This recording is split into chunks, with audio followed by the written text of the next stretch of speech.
Selamat bergabung dalam ibadah online GPDI Pasir Nangka. Mari kita menyembah dan meninggikan Tuhan, sebab Dia Bapa yang hadir, Dia Bapa yang mendengar setiap seruan hati kita.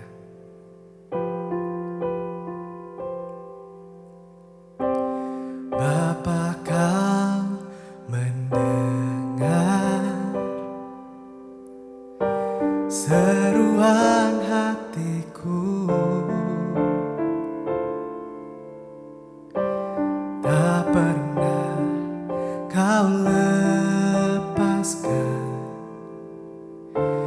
dari kasih-Mu.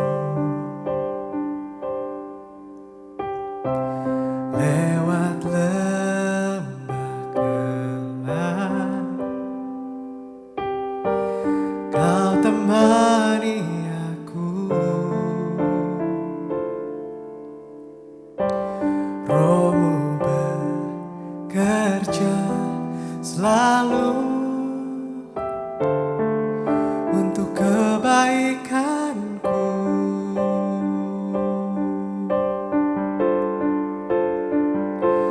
Mengalir kuasa dari tempat maha tinggi, Bapa kekal mulia, Kau hadir di sini, memulihkan hati, menyembuhkan yang terluka.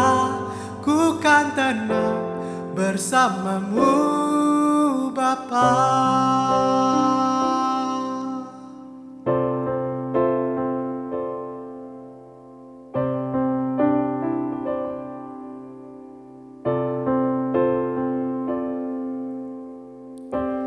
Lewat lembah gelap,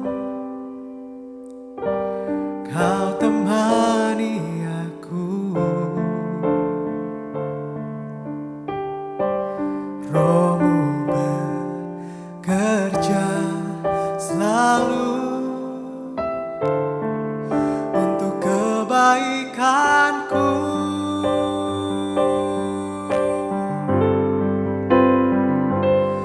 Mengalir kuasa dari tempat maha tinggi, Bapa kekal mulia, Kau hadir di sini, memulihkan hati, menyembuhkan yang terluka. Ku kan tenang bersama-Mu, Bapa.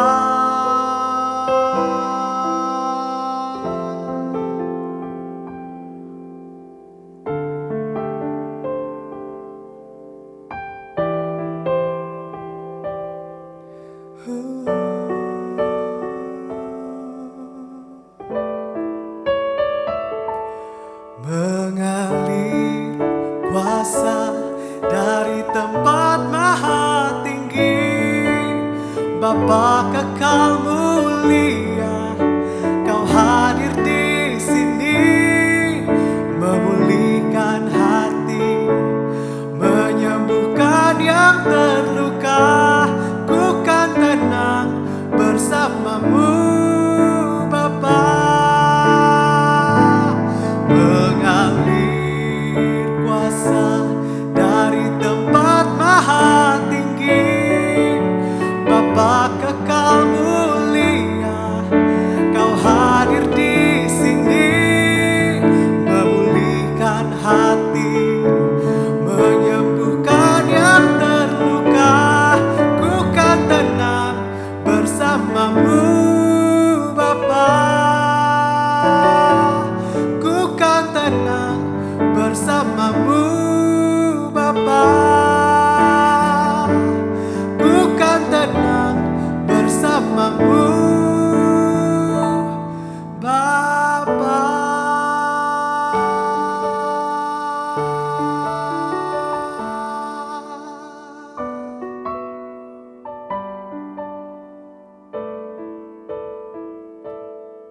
Jumpa lagi dalam ibadah online GPDI Pasir Nangka.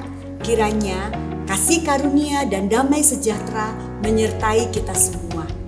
Pemberitaan firman Tuhan masih berkisar pada berkat-berkat yang menyertai keselamatan. Dan hari ini kita akan mendengar berkat yang ketiga yang menyertai keselamatan adalah menjadi ciptaan baru. Pemberitaan firman Tuhan akan disampaikan oleh Bapak Pendeta Edi Budiawan. Mari sama-sama kita berdoa sebelum kita mendengarkan firman Tuhan. Kami berterima kasih kepadamu untuk kesempatan yang Engkau berikan bagi kami, di mana kami masih dapat mendengar berita firman Tuhan. Karena firman-Mu lah yang dapat memulihkan dan mengubahkan kami. Firman-Mu lah yang dapat menjadi jawaban bagi kami. Firman-Mu lah yang dapat menjadikan kami semakin hari menjadi serupa dengan Engkau.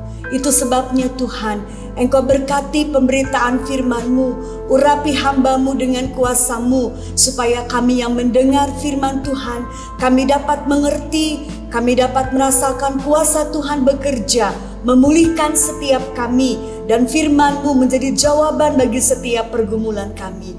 Terima kasih Tuhan. Kami percaya kuasa Tuhan bekerja atas kehidupan kami semua.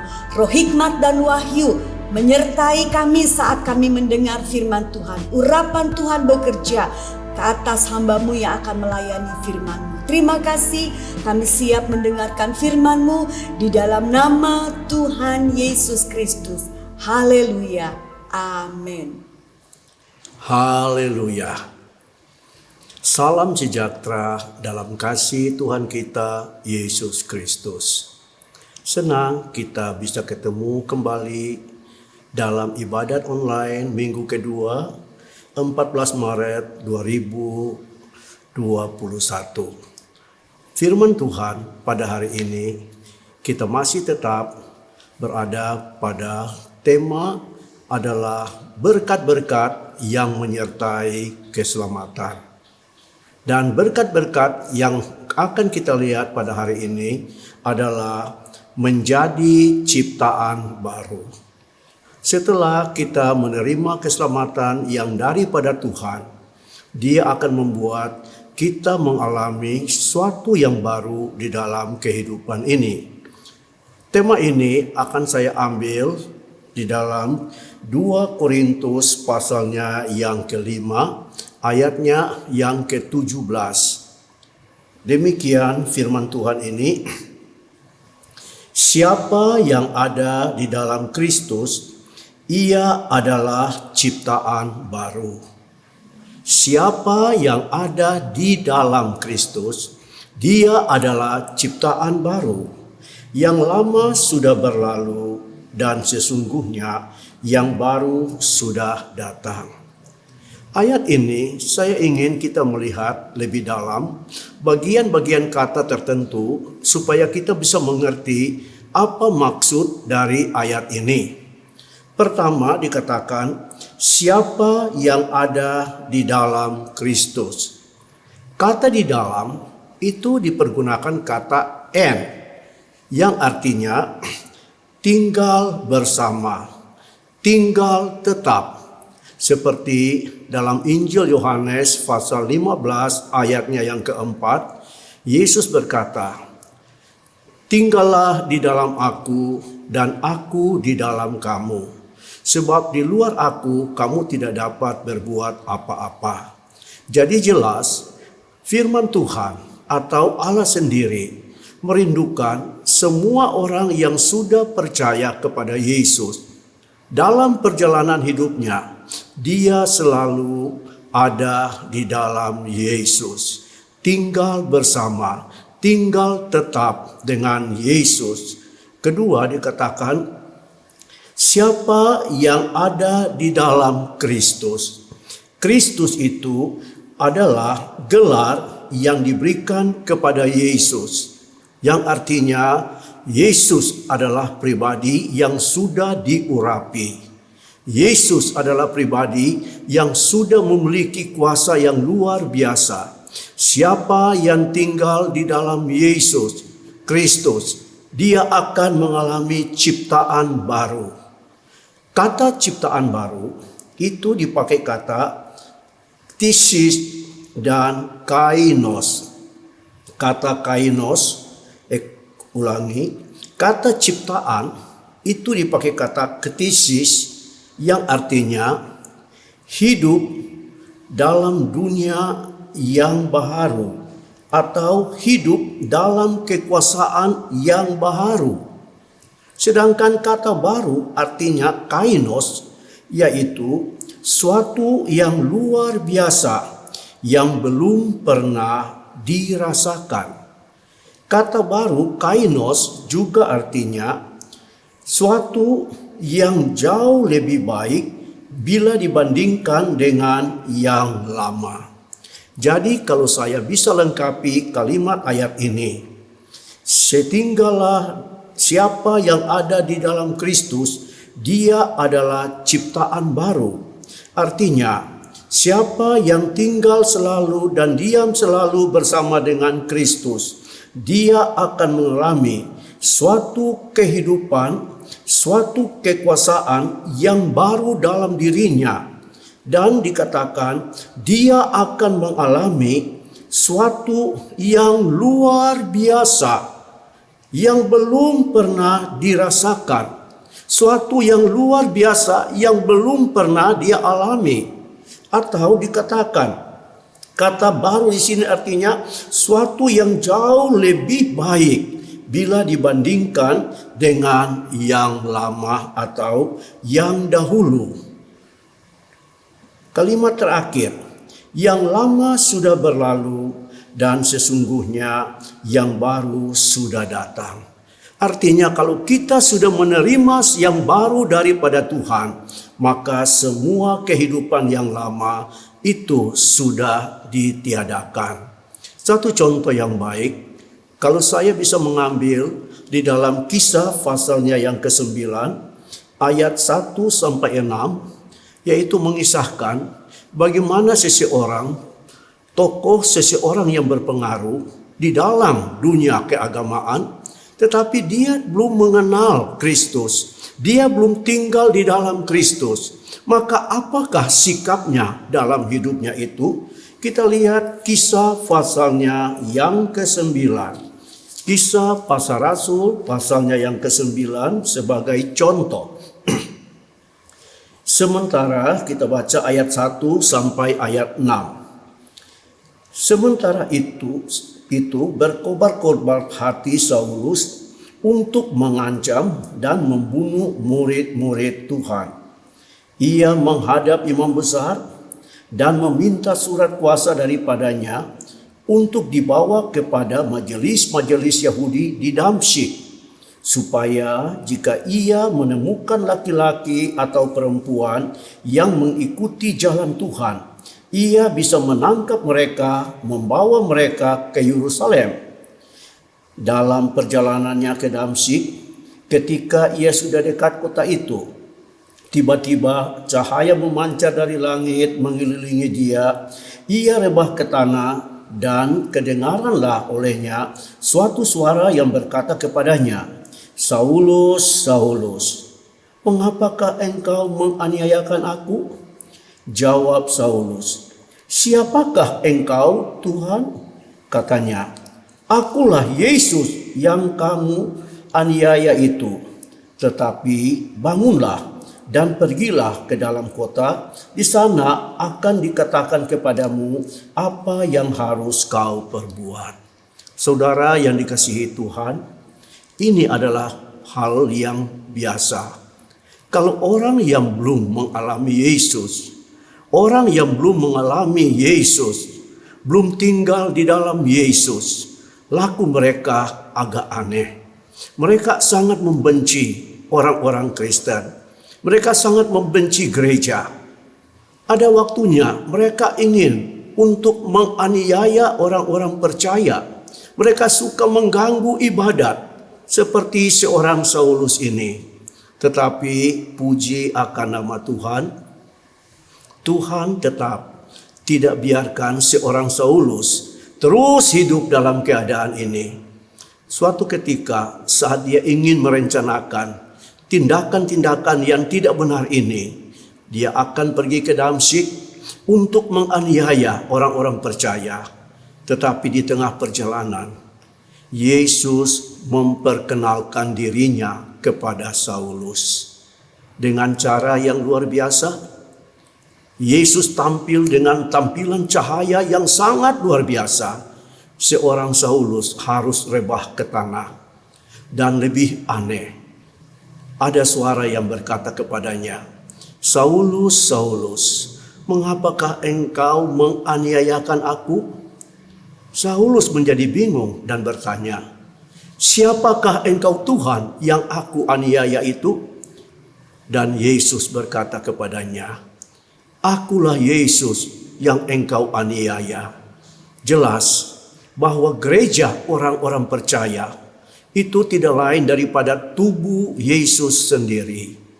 Gereja adalah tubuh Yesus sendiri. Siapa yang menganiaya gereja? Siapa yang merusak gereja? Siapa yang menganiaya orang percaya? Dia sedang menganiaya tubuh Kristus. Tetapi oleh karena kasih kemurahan daripada Tuhan, Tuhan ingin seorang Saulus, dia berhenti dengan tabiat yang tidak baik itu, karena dia belum mengenal akan Kristus. Dan sekarang Yesus datang kepadanya sebagai Kristus untuk memperkenalkan dirinya. Dan kalau kita baca di dalam ayat-ayat berikutnya, yaitu di dalam ayatnya yang ke-19 sampai dengan ayatnya yang ke-22 mengatakan demikian di dalam kitab Kisah Para Rasul pasal 9 tadi, atau saya ingin membaca ayat 15 dahulu. Tetapi firman Tuhan kepadanya, "Pergilah, sebab orang ini adalah alat pilihan bagiku, yaitu Saulus, untuk memberitakan namaku kepada bangsa-bangsa lain serta raja-raja dan orang-orang Israel.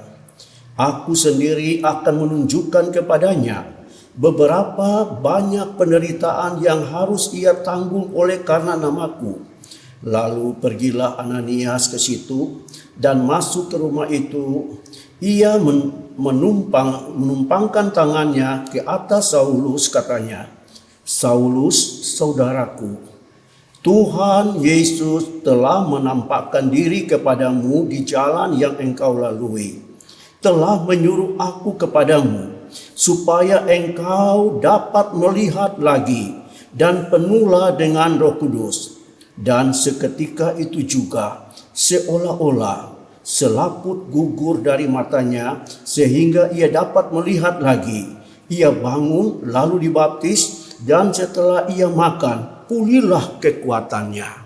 Saudara perhatikan khususnya di dalam ayatnya yang ke-18 bagian akhir dikatakan, "Telah menyuruh aku kepadamu supaya engkau dapat melihat lagi." Supaya engkau dapat melihat lagi. Rupa-rupanya tadi mata Saulus tidak dapat melihat. Karena apa? Waktu seorang Ananias meletakkan tangan di atas kepala Saulus, ayatnya yang ke-18 mengatakan, "Gugurlah selaput dari matanya." Kata selaput dari matanya itu di dalam bahasa Yunani itu dipakai kata lepis. Lepis itu seperti sisik ikan yang ada di dalam mata Paulus yang membuat dia tidak bisa melihat. Nah, saudara yang dikasihi Tuhan, sebenarnya ada kalanya mata orang itu masih tertutup dengan selaput yang disebut lepis ini. Dia tidak bisa melihat mana yang baik, mana yang buruk. Dia tidak bisa membedakan mana Yesus dan mana bukan Yesus. Sehingga jangan heran seorang Saulus, karena dia tidak bisa melihat dengan jelas, karena ada lepis penghalang sisik ikan di matanya, dia berbuat yang salah seolah-olah benar. Tetapi puji Tuhan, Allah berkenan mengubah dia. Lewat seorang hamba Tuhan Ananias, saat meletakkan tangan di atas kehidupan seorang Saulus, dan penghalang mata itu terlepas. Kita berdoa supaya penghalang-penghalang yang menghalangi mata kita, sehingga sekalipun kita menjadi orang percaya, jadi orang Kristen, tetapi kita tidak pernah melihat mana yang baik yang harus kita lakukan untuk Yesus, mana yang baik yang harus kita lakukan untuk gereja dan pekerjaannya, itu masih terhalang. Sehingga kita hanya menjadi orang Kristen yang pasif ada di dalam gereja. Biarlah Tuhan tolong supaya penghalang-penghalang mata, lepis ini, sisik ikan yang menghalangi pandangan mata kita, itu dapat terlepas dan kita bisa melihat dengan benar apa kewajiban kita untuk Tuhan dan pekerjaannya. Apa kewajiban kita untuk Yesus dan pekerjaannya. Nah, saudara yang dikasihi Tuhan, setelah pengalaman ini, selaput lepis lepas dari mata Saulus, sekarang kita melihat bagaimana ia memandang. Ayatnya yang berikut, kalau kita lihat ayat 19 sampai 22. Saulus tinggal beberapa hari bersama-sama dengan murid-murid di Damsyik. Ketika itu juga ia memberitakan Yesus di rumah-rumah ibadat dan mengatakan bahwa Yesus adalah Anak Allah. Semua orang yang mendengar hal itu heran dan berkata, "Bukankah dia ini yang di Yerusalem mau membinasakan barang siapa yang memanggil nama Yesus ini? Dan bukankah ia datang ke sini dengan maksud untuk menangkap dan membawa mereka ke hadapan imam-imam kepala?" Akan tetapi Saulus semakin besar pengaruhnya dan ia membingungkan orang-orang Yahudi yang tinggal di Damsyik. Perhatikan kalimat akhir ini. Karena dia membuktikan bahwa Yesus adalah Mesias. Dia membuktikan bahwa Yesus itu adalah yang diurapi. Yesus itu adalah Kristus. Siapa yang percaya kepada Kristus, tinggal di dalam Kristus, mengakui Kristus, dia akan menjadi ciptaan yang baru. Itu bagi Tuhan tidak ada yang sukar. Nah, saudara yang dikasihi Tuhan, kalau kita melihat kelanjutan dari pengalaman seorang Saulus ini, Filipi pasalnya yang ketiga ayat 7 dan 8. Filipi pasalnya yang ketiga ayat 7 dan 8. Mengatakan demikian, tetapi apa yang dahulu merupakan keuntungan bagiku, sekarang kuanggap rugi karena Kristus. Malahan segala sesuatu kuanggap rugi karena pengenalan akan Kristus Yesus Tuhanku lebih mulia daripada semuanya.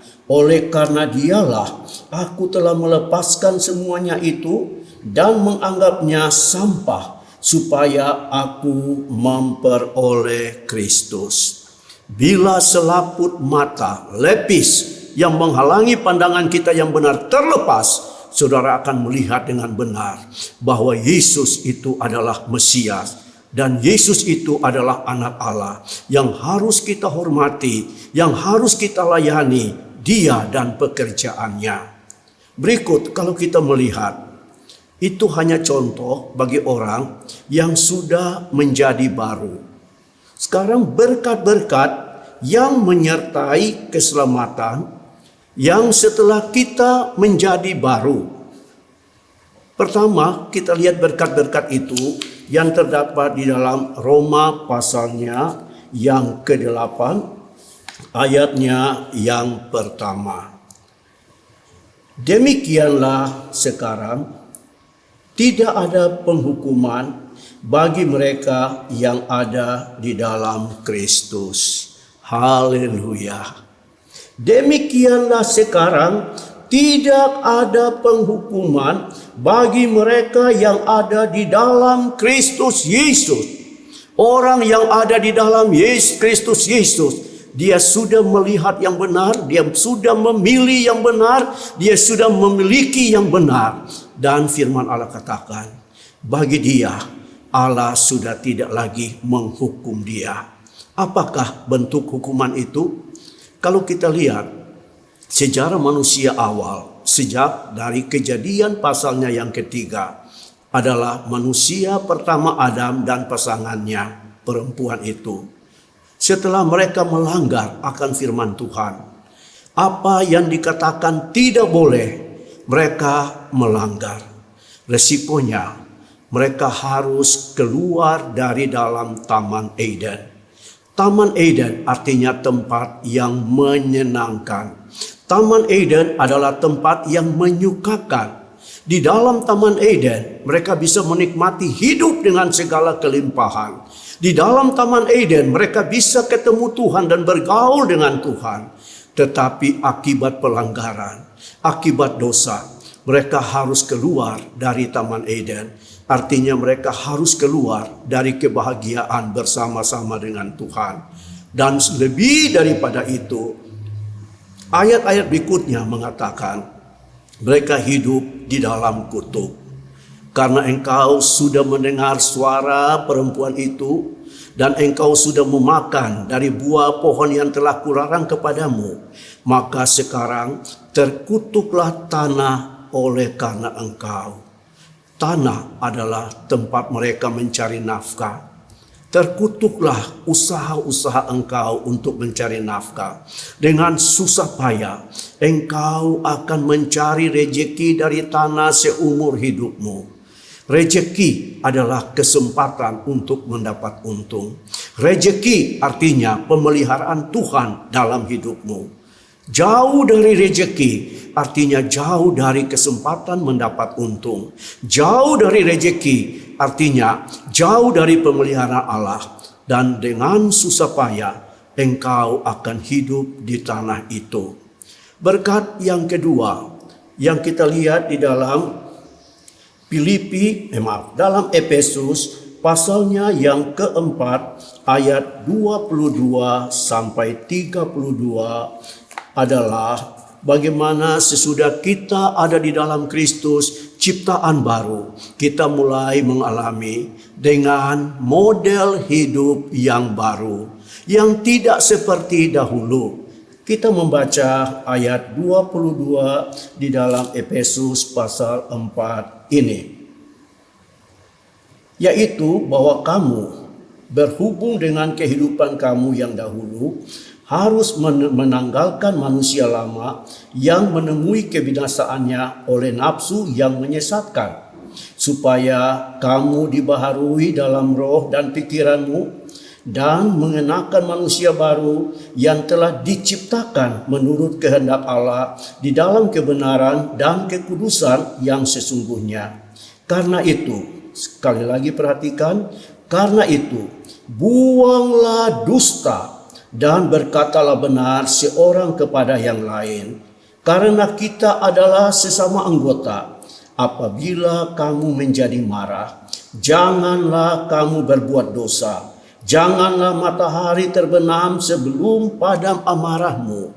Orang yang sudah mengalami ciptaan baru, dia memang boleh marah, tetapi marahnya sudah berubah. Ada ukuran marah bagi dia. Dia marah tetapi tidak sampai berbuat dosa. Marahnya membuat orang sadar dan bertobat. Dan dia tidak pernah simpan amarah sampai matahari terbenam. Ayat berikut. Dan janganlah beri kesempatan kepada iblis. Boleh marah, tapi jangan sampai iblis bekerja di dalam amarah itu. Ayat 28. Orang yang mencuri janganlah mencuri lagi, tetapi baiklah ia bekerja keras dan melakukan pekerjaan yang baik dengan tangannya sendiri, supaya ia dapat membagikan sesuatu kepada orang yang kekurangan. Janganlah ada perkataan kotor yang keluar dari mulutmu, tetapi pakailah perkataan yang baik untuk membangun di mana perlu, supaya karena mereka yang mendengarnya beroleh kasih karunia Terjemahan lain katakan beroleh berkat. Dan janganlah kamu menduka citakan Roh Kudus Allah yang telah memeteraikan kamu menjelang hari penyelamatan. Segala kepahitan, sekali lagi, akar pahit, kepahitan, kegeraman, kemarahan, pertikaian dan fitnah hendaklah dibuang dari antara kamu. Demikianlah pula segala kejahatan. Tetapi hendaklah kamu ramah seorang terhadap yang lain, penuh kasih mesra dan saling mengampuni, sebagaimana Allah di dalam Kristus telah mengampuni kamu. Nah, saudara yang dikasihi Tuhan, betapa indahnya lahir baru itu. Tuhan memberkati kita semua. Kita tundukkan kepala untuk kita masuk dalam doa.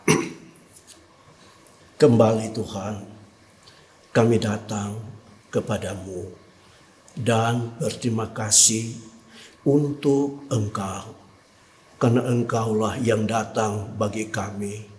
Dari surga Engkau sudah datang memperkenalkan dirimu bagi kami, supaya kami bisa mengenal Engkau dan menerima Engkau serta percaya tinggal bersama dengan Engkau. Dan kami percaya di saat kami percaya dan menerima Engkau, tinggal bersama Engkau, jamahan tanganmu akan mengubah kehidupan kami. Kami akan mengalami pengalaman-pengalaman hidup yang baru. Kami akan mengalami hal-hal yang luar biasa di dalam Engkau. Itu sebabnya bagi kami yang mendengar firman Tuhan ini, kami hamba-Mu mendoakan, biarlah kiranya semua kami mengalami ciptaan yang baru di dalam Engkau. Terima kasih Tuhan, dalam nama Tuhan Yesus Kristus kami sudah berdoa mengucap syukur untuk firman-Mu ini. Haleluya, amin.